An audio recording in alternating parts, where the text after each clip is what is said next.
¿Qué pasó, mi gente? Como siempre, espero estén todos muy bien. El día de hoy hablaremos de Overlord, una película de acción y horror ambientada en la Segunda Guerra Mundial que gira en torno a la creación de supersoldados por parte de las fuerzas alemanas. En este video analizaremos el suero que produce a estos supersoldados e intentaremos darle una explicación realista dentro de lo posible. Pero antes, como es costumbre, pongámonos en contexto. La trama de esta película nos transporta a los momentos iniciales de la operación bélica de la que recibe su nombre, la Operación Overlord, un despliegue militar por parte de las fuerzas aliadas cuyo objetivo era liberar el territorio francés de la ocupación alemana y servir como punta de lanza para invadir Alemania. En este sentido, la película sigue los esfuerzos de un grupo de soldados de la 101ª División Aerotransportada por destruir y capturar diversas instalaciones tras las líneas enemigas momentos antes del desembarco de Normandía. Los protagonistas de la película, sin saberlo, deben sabotear un complejo de radio que además oculte en su interior un laboratorio, una instalación científica destinada a la investigación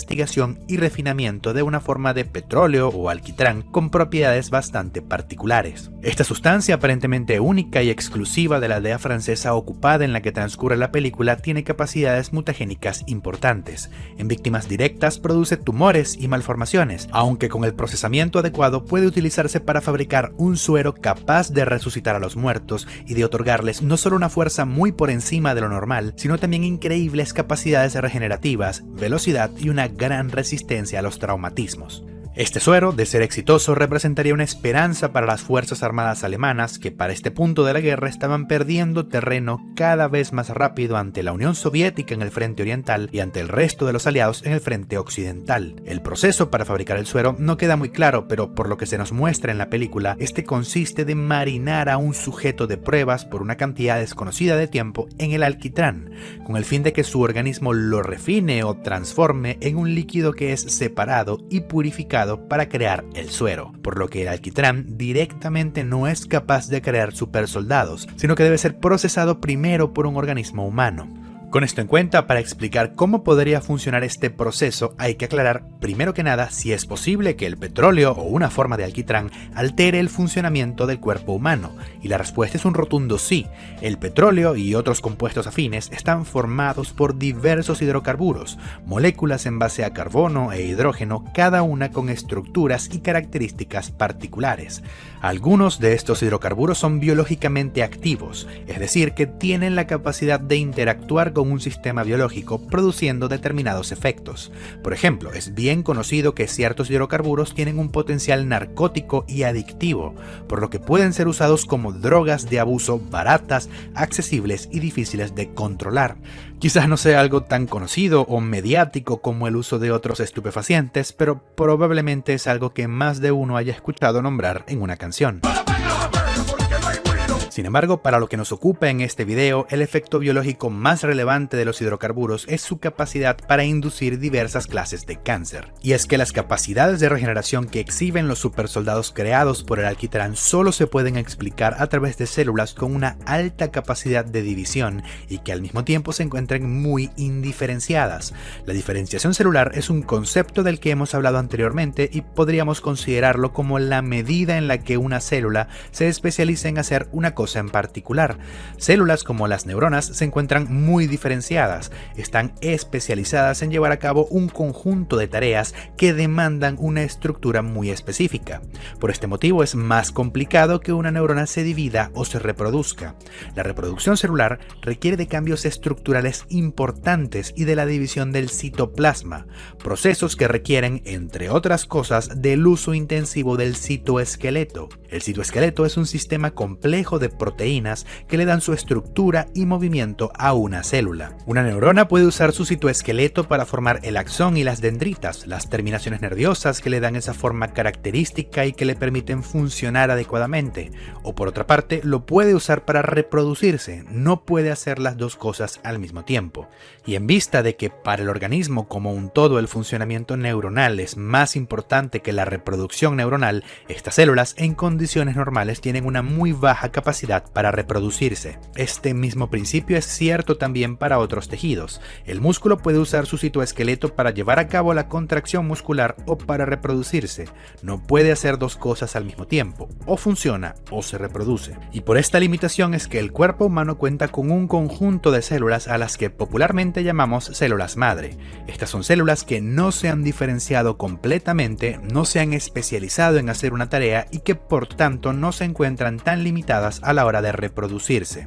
No todas las células madre son iguales. Algunas poseen la capacidad para transformarse literalmente en un organismo completo desde cero, como el cigoto que se produce en la fecundación, mientras que otras apenas pueden transformarse en un único tipo de célula diferenciada. Por ejemplo, el propio tejido muscular cuenta con una pequeña población de células madre que son capaces de convertirse en más células musculares de ser necesario, y en un punto medio entre estos dos extremos está la médula ósea, un tejido rico en células madre hematopoyéticas multipotenciales que pueden diferenciarse en las distintas células de la sangre, eritrocitos, leucocitos e incluso megacariocitos, por lo que estas células son en cierto sentido hermanas.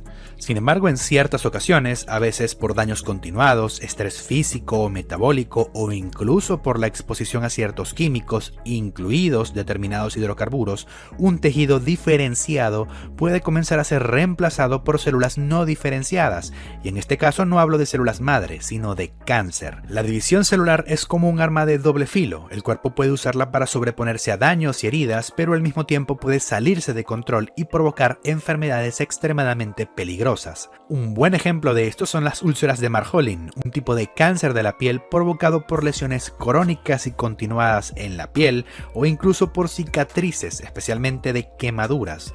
La división celular destinada a reparar daños termina por convertirse en el daño. En mi opinión, el suero creado en esta película es un intento por crear una población de células indiferenciadas y de rápida reproducción como las células madre o el cáncer, pero que funcionen de forma controlada y dirigida a reparar los tejidos y las heridas en soldados caídos.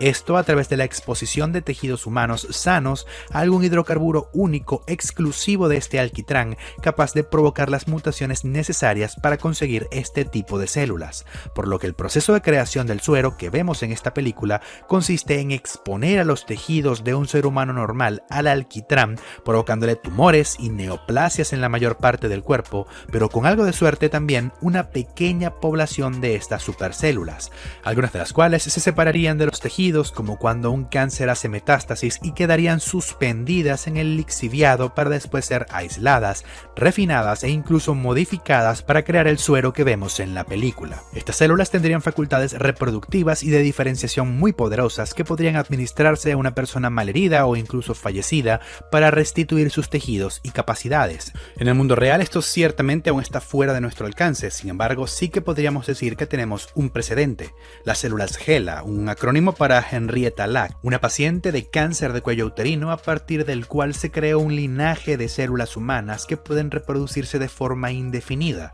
superando inconvenientes como los telómeros de los que hablé en un video anterior por si te interesa. Estas células no solo son prolíficas a la hora de dividirse, sino que también son muy resistentes y adaptables, lo que las ha llevado a convertirse en un problema en vista de que fácilmente pueden contaminar otros cultivos celulares. El tema de las células HeLa es tan interesante como controversial y sin dudas se merece un video aparte.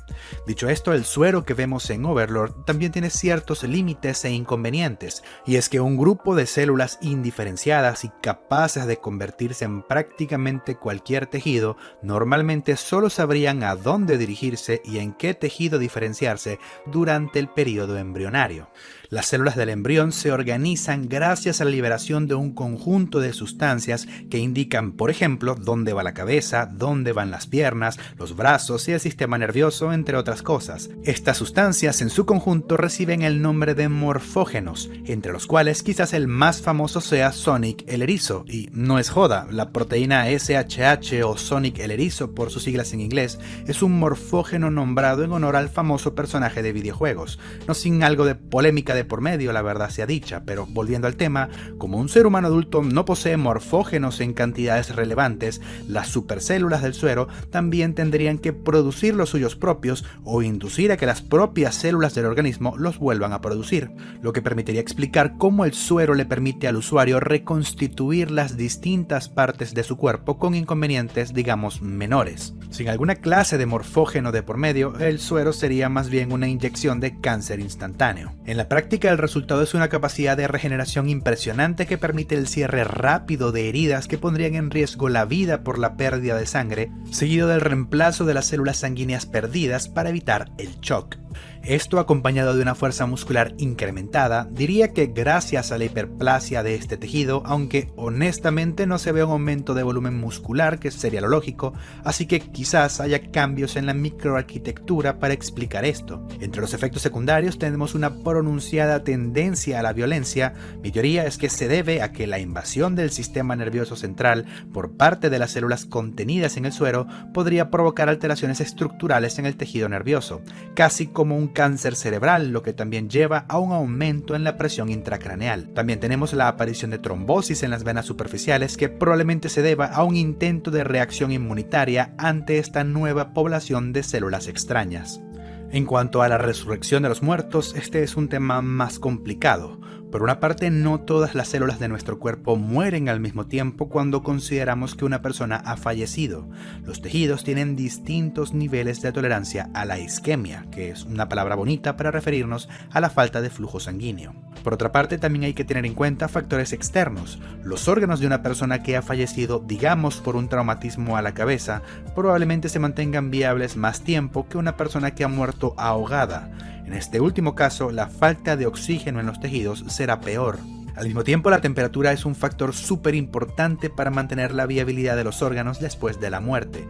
No por nada, los órganos para trasplante se transportan refrigerados. El suero podría restituir la función del corazón primero y a partir de allí del resto de los órganos que con suerte estarían viables aún. El gran problema es el cerebro. Sería imposible restituir la función de un tejido que es tan sensible a la isquemia, por lo que los resucitados sufren de déficits cognitivos o incluso emocionales que se traducen en un comportamiento desorganizado y violento. Ahora, siendo honesto, aún con todo esto hay varios inconvenientes para explicar este suero. El sistema circulatorio se convierte en un conjunto de tuberías tapadas y con fugas en los momentos que rodean a la muerte, lo que haría difícil, por no decir imposible, la distribución del suero a lo largo del organismo. Por otra parte, aun si los órganos se mantienen viables, el sistema nervioso es el encargado de mantener la respiración espontánea y de regular la contracción cardíaca. El corazón ciertamente puede latir por sí mismo, pero el ritmo de un corazón desnervado no es compatible con la vida de un soldado, menos con la de un super soldado, así que la ventana para resucitar a un cadáver se vería muy reducida de cualquier manera. Aunque, bueno, la película tiene escenas que son directamente imposibles físicamente hablando. Una cabeza no puede hablar sin pulmones. Finalmente, y no por ello menos importante, una gran capacidad para la regeneración conlleva un gran consumo de energía, por lo que más temprano que tarde, los supersoldados terminarían utilizando sus músculos no como fuente de energía, que también es posible, sino sobre todo como una fuente de proteínas para reparar las heridas. Una lesión no se sella con grasa. Bueno señores, espero que les haya gustado este video. Recuerden que pueden apoyarme en Patreon o unirse al canal para ver los videos sin censura y por adelantado. Muchas gracias a quienes llegaron hasta aquí. Recuerden seguirme en Instagram, donde siempre aviso al subir un nuevo video, y de alimentar al algoritmo con un comentario. Yo me despido mi gente y nos vemos en el siguiente video.